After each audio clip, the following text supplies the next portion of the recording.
Ciao a tutti ragazzi, come ben sapete il nostro governo ultimamente sta affrontando un periodo di instabilità, motivo per cui abbiamo deciso di parlarne con una persona che ha sempre sostenuto il presidente Giuseppe Conte. Signore e signori, sto parlando di Eva Tana!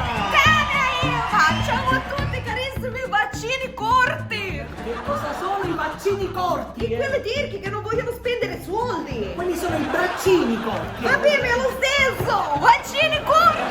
Eva è qui perché vuole sostenere il presidente del Consiglio. Giuseppe Conte, amore della mia vita! Giuseppe Conte, che in questo momento sta cercando di verificare se ha o meno la maggioranza per rimanere al governo. Giuseppe Conte, ascoltami! Lascia stare questi incapaci e vieni da me che io te la do tutta! Ma che cosa? La fiducia! Se vieni te la do tutta la fiducia!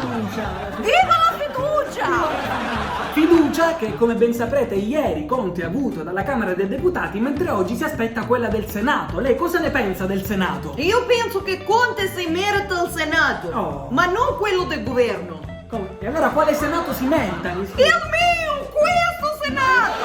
Conte, vieniti a prendere queste due camere parlamentari! Senta Eva, ma lei per caso ha un piano per sostenere il presidente Conte? E certo, io avrei creato partito contro Renzi per sostenere amore mio Giuseppe Conte! Attenzione, quindi lei ha creato un partito contro quello di Renzi, e come si chiama? Quello di Renzi si chiama Italia Viva e io avrei creato un mio partito che si chiama Italia Figa!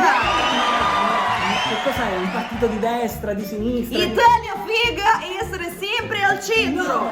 Votate Italia Figa! Perché Italia Figa non avere pelle sulla lingua! Siete Conte! Cambiamo discorso e andiamo a leggere, Eva, un messaggio di una tua fan che ti scrive: cara Eva, ormai da tempo mio marito non riesce più a soddisfarmi, cosa posso fare? Carissima scheda elettorale sbiadita! Intendo. Se tuo marito non ti soddisfa più, non ti preoccupare, essere normale, perché uomini essere come i vaccini, per godere te ne deve fare almeno due!